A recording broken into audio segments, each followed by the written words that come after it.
आती नहीं। सच बात पूछती हूँ बताओ न बाबूजी, छुपाओ न बाबूजी, क्या याद मेरी आती नहीं। मन में सोच रही है कि क्या हो गया ये? आज पिताजी ने पूछा तक भी नहीं है? है? पानी डालो ना, वहां से डालो, खड़ी हो जाओ।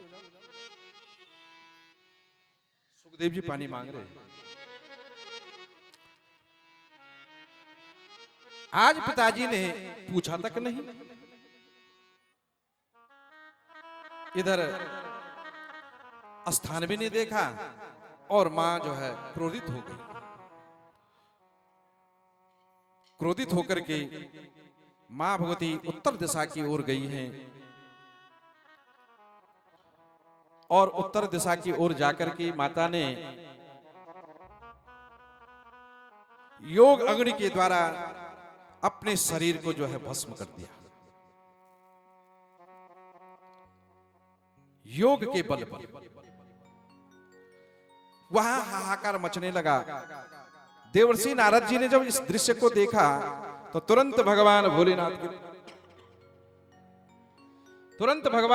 के पास पहुंच गए और भोलेनाथ को सारी बातें बताई कि भोलेनाथ आज तो जो है बड़ा गजब ही हो गया। बोला क्या?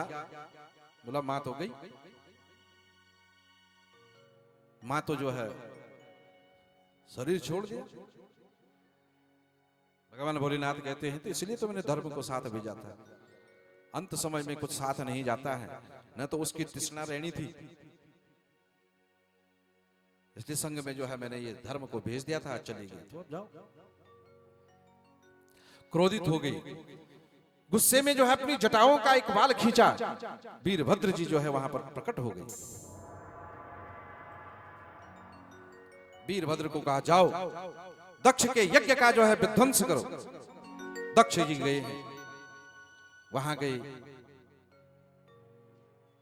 बड़े बड़े सफेद दाढ़ी वाले साधु संत भृगु जी दाढ़ी निचोड़ खींची, मार दिया, सबको खत्म कर दिया। दक्ष भगवान का उसने बड़ा अपमान किया। दक्ष ने भगवान भोलेनाथ का। दक्ष एक बार क्या अपमान क्यों किया था? एक बार क्या हुआ ना, दक्ष ने कहीं एक सभा बिठाई और सभा बिठा करके वहां पर क्या हुआ कि ब्रह्मा जी थे, विष्णु थे और भगवान शंकर थे। ये बैर था उनका। इस बैर की वजह से यहां नहीं बुलाया। ये बैर देखना। ब्रह्मा जी नहीं उठे। क्यों नहीं उठे? ब्रह्मा जी दक्ष के क्या हैं? पिताजी हैं। और पिता जो है पुत्र को प्रणाम करता है? हाँ या नहीं करता? अगर पिताजी यहां आसन पर बैठे हैं और पुत्र आ जाए तो तुरंत आसन से उठ करके आओ आओ पुत्र आओ करेगा? हाँ जी ना। ब्रह्मा जी नहीं उठे। भगवान नारायण थे, नारायण नहीं उठे। क्यों नहीं उठे? भगवान क्या थे? दादा लगते हैं, तो दादा भी उठेगा? नहीं उठे। लेकिन शंकर क्या थे? हैं? दक्ष के क्या थे? जवाई, दामाद हैं? लेकिन जो है समाधि में थे। उनको बाहर का कोई ज्ञान ही नहीं था कि बाहर क्या हो रहा, कैसे हो रहा है। समाधि में बैठे हुए हैं। दक्ष जी आए। दक्ष ने कहा कि चलो ये तो पिताजी थे, ये दादाजी थे, ये तो मेरा दामाद था, ये तो इसको तो उठना चाहिए था। श्राप दे दिया। और ये श्राप था, इसलिए श्राप के द्वारा नहीं बुलाया भगवान ने। वहां कहा, नंदी ने कहा कि देख तू हमेशा मैं करता है ना, एक दिन तेरी मैं जो है भगवान शंकर स्वयं निकालेंगे। हम कोई अगर कार्य करवाते हैं मेरे प्यारो, तो उस कार्य में कभी मैं मत करना। तो यहां उत्तर दिशा की ओर मां ने अपने योग अग्नि के द्वारा अपने प्राणों को भस्म किया है, और फिर उत्तर दिशा की ओर जाकर के एक बकरा मिला और उसका सिर लगाया है किसके ऊपर? दक्ष के ऊपर। और बकरे का सिर क्या करता? बकरा क्या करता है? मैं तो मैं ही कर। और वो सिर लगा करके वहां यज्ञ को अधूरा रह गया। वहां अब यज्ञ को पूर्ण करना था। बिना यज्ञ में जो है पूर्णाहुति पूर्णमदः पूर्णमिदं, तब तक वो पूर्ण तो होता नहीं है। अब वहां पूर्ण कैसे करें? भगवान दक्ष भोलेनाथ के पास गए हैं, बाबा आपने जो है अपने पर बड़ी कृपा की। बोला तेरे पे कृपा? बोला हाँ महाराज, कृपा ही तो है ये। आपने मेरे सारे अवगुणों को समाप्त कर दिया, ये कृपा ही तो है। और अवगुण समाप्त किए हैं। भगवान शंकर ने वहां पर आज्ञा दी कि जाओ यज्ञ को जो है संपूर्ण करो। वहां यज्ञ संपूर्ण होने लगा तो रुद्रगणों ने कहा, यो भगवान शंकर को स्थान तो दे दिया तुमने, लेकिन हमारा स्थान कहां होगा जहां हम भी रहे? रुद्रगण हम कहां रहेंगे? भगवान शंकर तो बैठ गए अब बेचारे अपने आसन पे, पर हम भी तो उनके भूत प्रेत उनके साथ तो हम ही रहते हैं महाराज। हमारा स्थान कहां है? तो कहां स्थान दिया?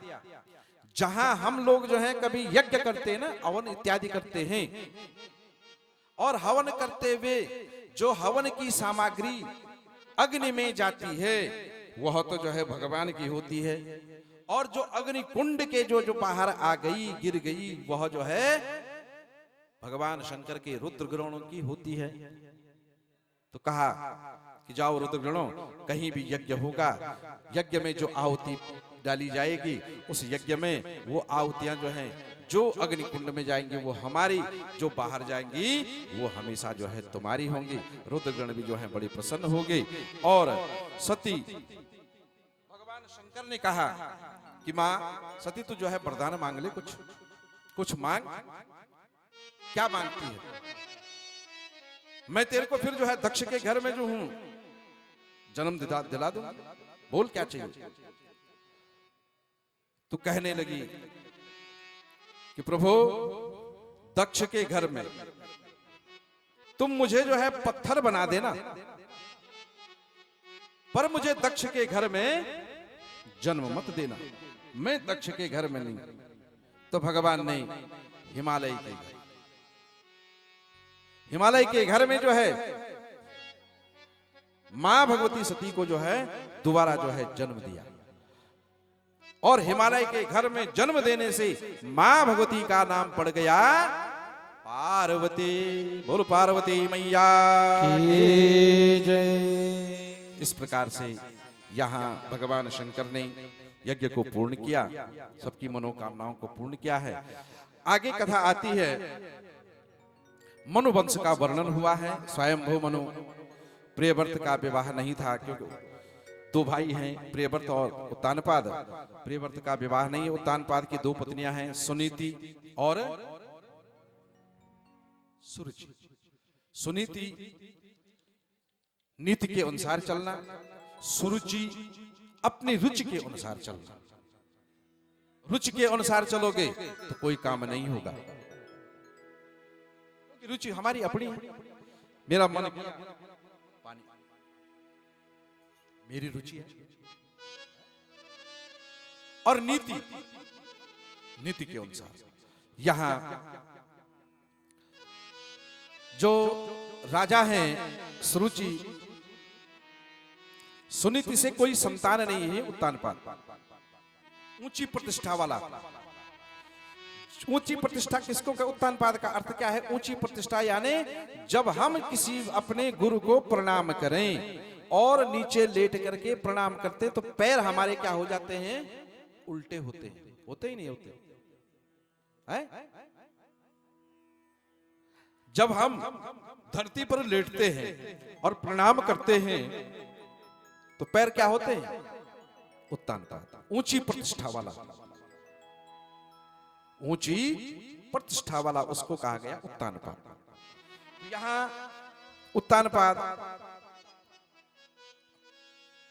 ऊंची प्रतिष्ठा सुनीति से कोई संतान नहीं हुई, ब्याह हुआ था। सोचा कि यार संतान तो चाहिए, बिना संतान के चलेगा नहीं।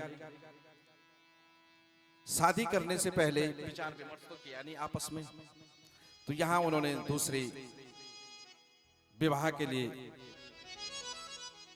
अपनी पत्नी से नहीं पूछा, स्वयं अपने मन से पूछा कि दूसरा विवाह। हाँ जी, दूसरा विवाह कर लिया। किसके साथ में? सुरुचि के साथ। जो पहली पत्नी थी सुनीति, विवाह से पहले दूसरा विवाह न हो जब तक नहीं हुआ, वो जो है गर्भिणी थी।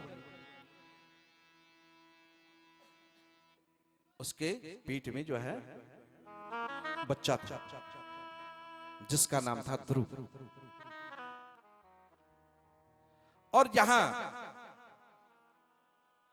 राजा उत्तानपाद ने संतान के लिए, उसको पता नहीं था कि मेरी पत्नी जो पहली पत्नी है उसके गर्भ में मेरी संतान है, ये पता नहीं था। और दूसरी पत्नी से विवाह कर दिया। विवाह किया है।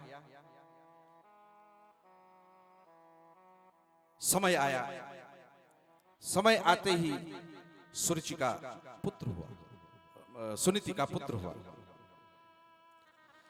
बच्चे को जो है ध्रुव को नामकरण संस्कार किया गया, नाम रखा ध्रुव। जहां भी जाती मां संग में अपने पुत्र को ले जाती, कहीं भी। और कहीं जाना क्या था? कहीं सत्संग में जाना, मंदिर जाना, ऋषियों के संग जाना,